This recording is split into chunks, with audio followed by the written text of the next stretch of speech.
Hello, hello, hello, hello, hello! Welcome back again to my channel. For today's video guys, ang gagawin ko is share ko yung daily routine ko sa aking face. May nagtanong kasi guys, nung nag-live ako kung ano daw yung ginagamit ko sa face ko. Ilan na silang nagtanong.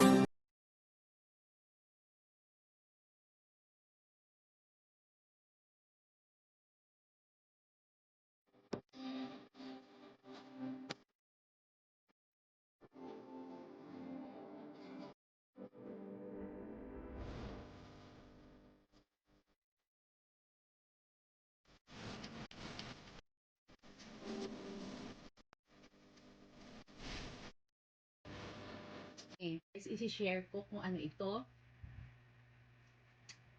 Dun, dun, dun.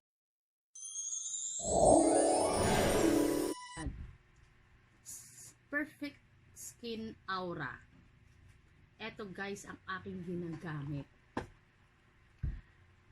Naka-include sa kanya guys ay isang facial toner, rejuvenating cream, sunscreen protection, ito, at Kojic soap. Ayan. Ito siya guys ang naka-include sa isang package. Isang set siya guys. Ayan. Ang unang gagawin natin guys ay itong sabon. Ito ang gagamitin nating panghilamos. Pag naghilamos tayo guys, kailangan mo siyang, hindi mo siya ida-direct sa mukha mo guys na nakaganyan na. Ang gagawin mo, pabubulain mo siya sa kanyang kamay. Diyan. Then, saka mo siya isasabon sa mukha mo. Ibababad mo siya ng 2 to 3 minutes. Sa una guys, kapag marami pang mga discoloration ng ating mukha, or may mga pimples pa tayo, makakaramdam ka ng hindi naman sobrang sakit guys.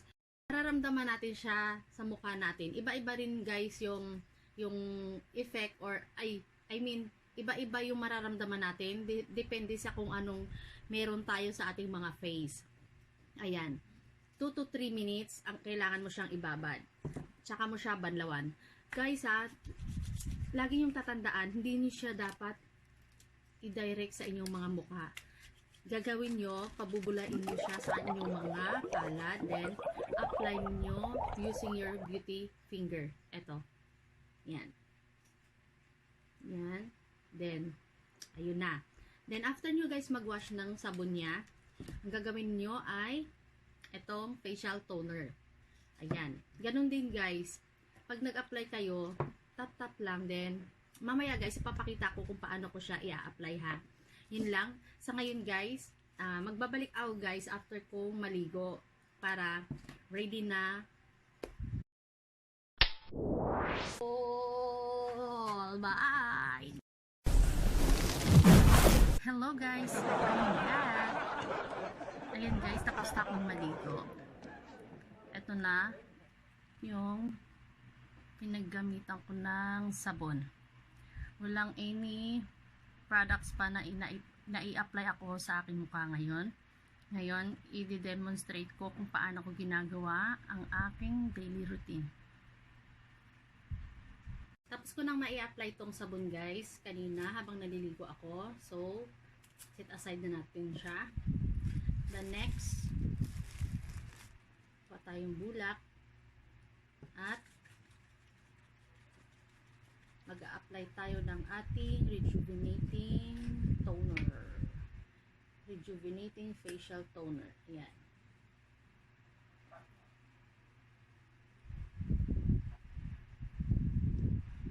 Ayan.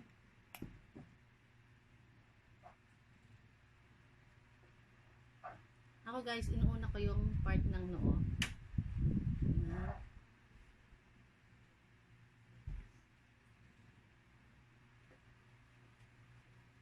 Guys, dahan-dahan lang sa paghagod.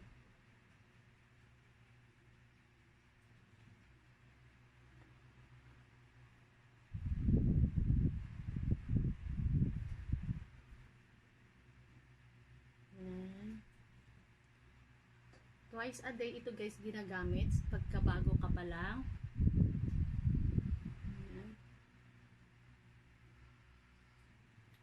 Sinasama ko na rin yung liig na part guys. Sayang na.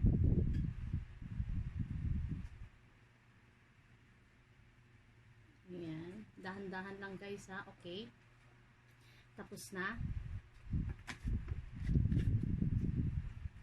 Next guys, ang ating sunscreen. Ako guys, ang ginagawa ko,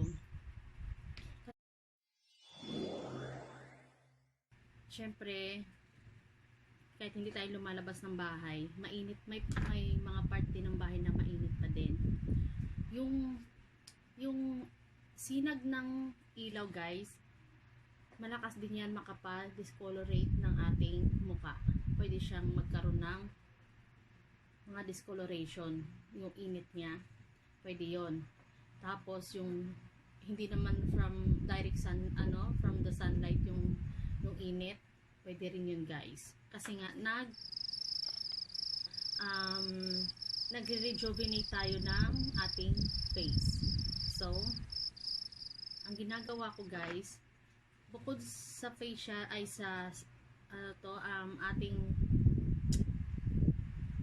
bukod sa ating sunscreen protection, hinahaluan ko siya ng makeup base or primer, ganon.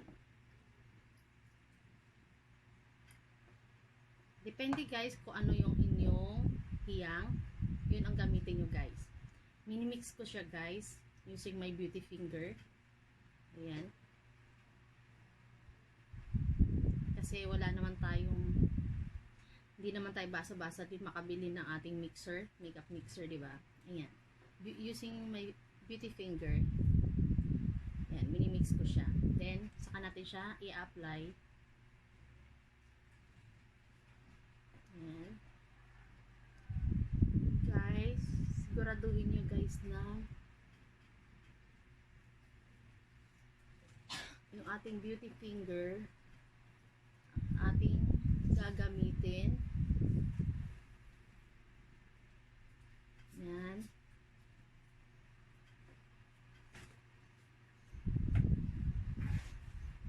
Hanggang di sayang eh.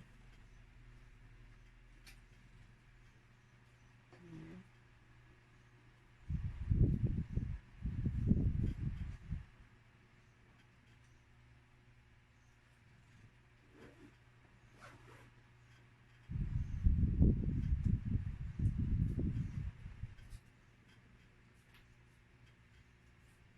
Just be gentle guys sa ating mga face kasi nagko-cause din ito guys ng fine lines sa ating mga face.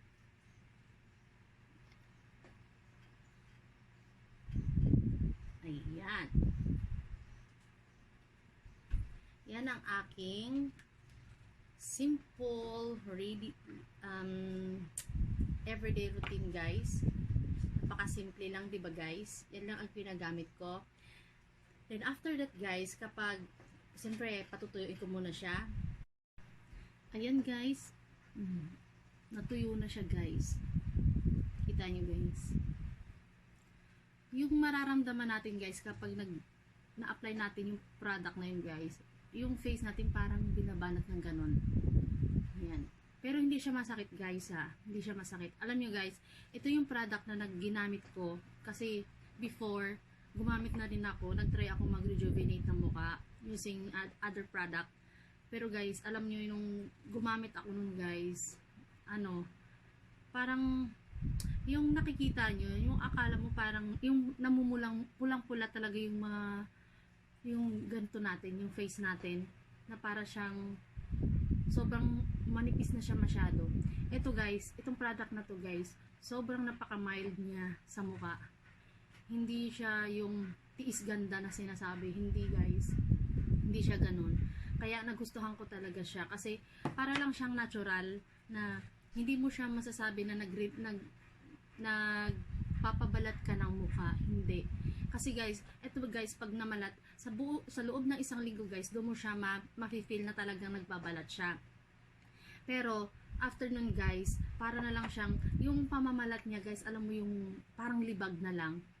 Ito guys, tips din ha, pag maghihilamos kayo guys, talagang ito yung gamitin nyo. Kasi natatanggal, para maging ano lang, ayan, hindi ma, ano to, stress yung mukha natin, yung face natin sa pagkuskus. Ayan. Ganyan lang guys. Ganyan lang ang pagkuskus ng mukha natin.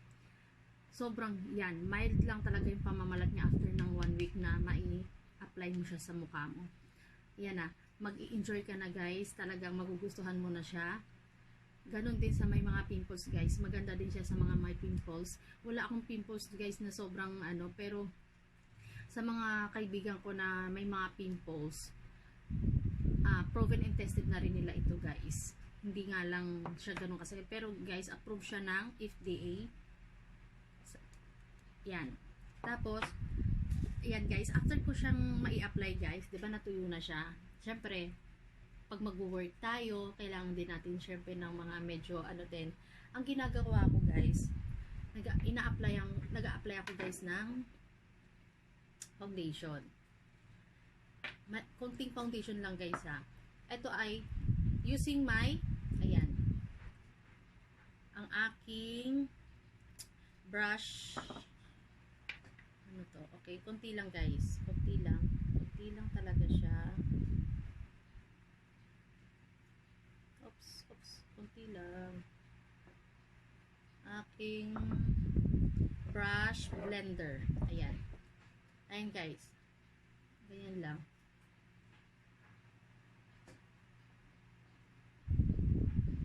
Ayan. Konti lang talaga guys. Hindi kailangan maglagay tayo ng mga sobrang kapal ng foundation kapag daily routine lang.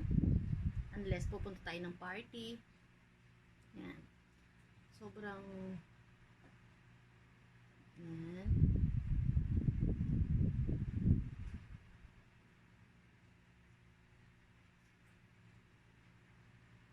Yan. Then, ang susunod guys, syempre hindi mawala sa akin ang highlighter stick. Highlighter stick guys. Yan, concealer natin. Yan. Yan. Ayan. Pwede na yan guys. Ito pa din, using pa din ng aking brush blender. Yan.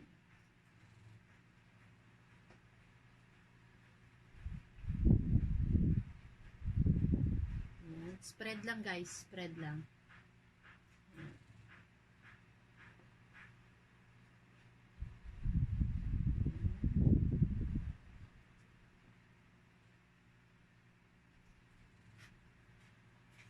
Ayan. After guys, gagamitin ko ang aking Kiss ink. Ito. Para sa aking blush. Yan.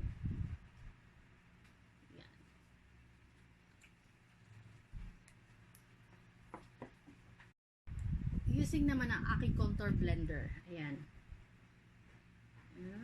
Ayan. Guys, pwede rin yung beauty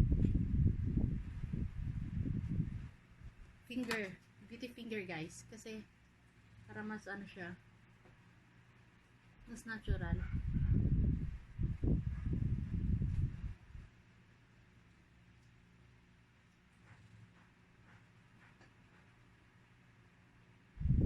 Banat lang guys na upward guys ha. Ayan. Upward. Ayan. Diba? Na-blend na siya. After yan guys, ito yung pinaka-final. Ito. Ang Detail Makeover Illuminating Primer Oil Luminizing Lightweight Vitamin Enrich. Ito siya guys. Ayan. Ang ginagawa ko guys, ayan, patak. Hindi ako naglalagay ng powder guys ha. Yan. Patak lang guys. Yan. Patak. Then, tap, tap, tap, tap, tap, tap, tap, tap, tap. Tap, tap, tap, tap.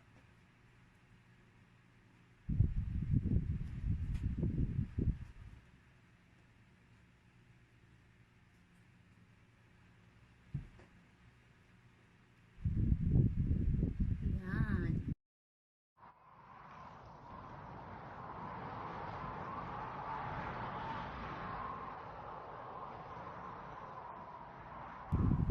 Ayan. Ayan guys, ang daily routine ko. Maghapon na yan guys, magdamag na.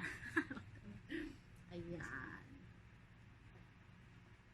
Guys, sana nagustuhan nyo at nasagot ko din ang mga katanungan kung ano ang daily routine at ginagamit ko sa aking muka. Kung bakit ganito siya. Ayan lang guys. Ayan, wala pa akong kilay. So, syempre para kumpleto magkikilay ka at magli-lipstick.